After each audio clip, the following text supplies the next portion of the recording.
Good morning.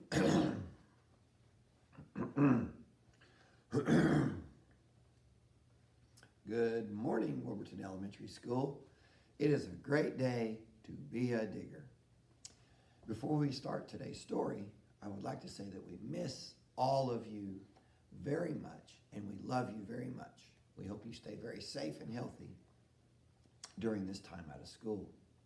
I miss seeing you all in the hallways, saying good morning, having you ask me about what this big red thing is on my neck. I don't know what it is.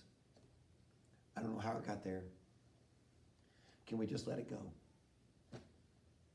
Okay, thank you. This morning we'll be reading How I Became a Pirate. In order to discuss how I became a pirate, we must first wear the eye patch.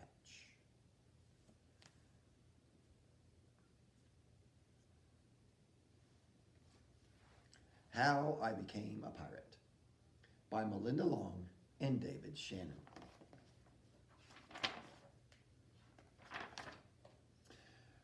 Pirates have green teeth, when they have any teeth at all. I know about pirates because one day, when I was at the beach building a sandcastle and minding my own business, a pirate ship sailed into view. I knew what it was because its flag had a skull and crossbones on it, and because I could hear the pirates singing, "Hey ho, blow the man down."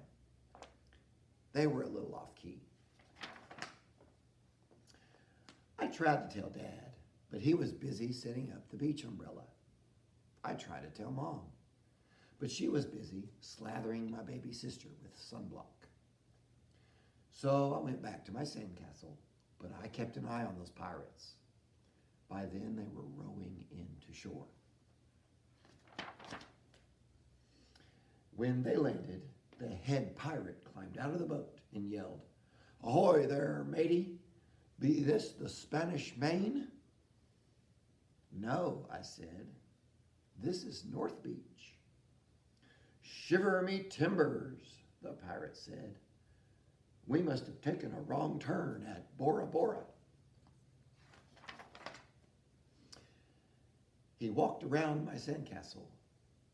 He looked at the moat, then yelled back to his crew, "He's a digger, he is, and a good one to boot." "A good one to boot," the others agreed. "What be your name, matey?" the head pirate asked. "Jeremy Jacobs, sir," I told him. "Well, Jeremy Jacob," he said, "you're looking at Braidbeard and his crew. We've been needing a digger like yourself. We've a chest of treasure to bury." "Hi, treasure!" the others shouted. "You're coming with us," Braidbeard told me. I didn't think Mom and Dad would mind, as long as I got back in time for soccer practice the next day. That's how I became a pirate. As soon as we were on board, Braidbeard showed me the chest of gold and jewels. "Gotta find a safe place for this here treasure. It's high time we're off," he announced. "We're off," we all shouted, and then we set sail. There was plenty to do on board. The pirates taught me to sing sea chanties, the louder the better, and to say real pirate stuff like landlubber and scurvy dog. By dinner time, I could speak pirate perfectly. I also learned pirate manners. Braidbeard pounded his fist on the table and yelled, "Down the hatch, me laddies!" "Down the hatch," we all shouted.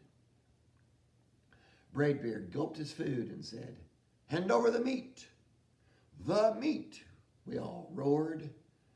Nobody told us to finish our spinach. There wasn't any. Or to chew up our carrots. They weren't allowed on board. We talked with our mouths full, and nobody said please or thank you. After dinner, I tried to teach the pirates to play soccer. Braidbeard kicked the ball and yelled, "Arr, soccer! Har, soccer! The crew yelled. Then everybody dove for the ball at once, and it rolled right off the deck. After it, me hearties, Braidbeard commanded. After it, we all whispered. We fought over who would go get the ball, but it didn't matter anyway, because a shark came along and swallowed it in one gulp. So much for soccer.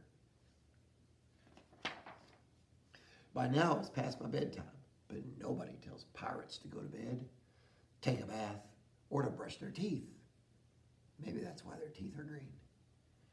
Pirates sleep with one eye open, just in case. And they don't change into pajamas unless they want to. Pirates don't do anything they don't want to do, except maybe swabbing the decks. I wanted to be a pirate forever. But then I found out what they don't do. When I couldn't stay awake any longer, I asked Braidbeard to tuck me in and read me a story. Tuck you in, he bellowed. Pirates don't tuck. No tucking, the crew cried. And the only thing they had to read was a map. Don't you have any books? I asked. Braidbeard looked confused. Books? I didn't even bother to ask about a good night kiss. It wasn't easy to fall asleep without a story, but I was finally dozing off when a storm broke. Thunder boomed and lightning flashed. I tried to hide under the covers as waves slammed up against the ship, but I kept falling out of my hammock. I couldn't find anyone in the cabin. They were all on deck. Lower the sails, Braidbeard shouted. Batten down the hatches. Everybody ran around, yelling and lowering and battening. Nobody had time to sit close and tell me it would be over soon. Nobody even noticed me. I decided I didn't want to be a pirate after all. Just then, flash, crash, crack. Lightning hit the mast and split it right down the middle. What do we do now? Yelled one of the pirates. We'll have to turn back, called another. But the treasure, hollered Braidbeard. Where will we bury the treasure? I stepped forward. Maybe I can help, I shouted over the wind. I think I know the perfect digging spot. When the storm was over, we rowed back to shore and buried the chest. We drew a map so we could find the treasure again, but I don't think I'll need it. After that, the pirates repaired the ship and got ready to set sail. Before they left, Braidbeard handed me a flag and said, You make a fine pirate, Jeremy Jacob. Guard that treasure well. We'll be back to get it soon enough. Soon enough, the crew repeated. And if you ever need us, Braidbeard added, just run the Jolly Roger up yonder pole. Up yonder pole, they all shouted. And maybe I will, but not today. I have soccer practice. The end.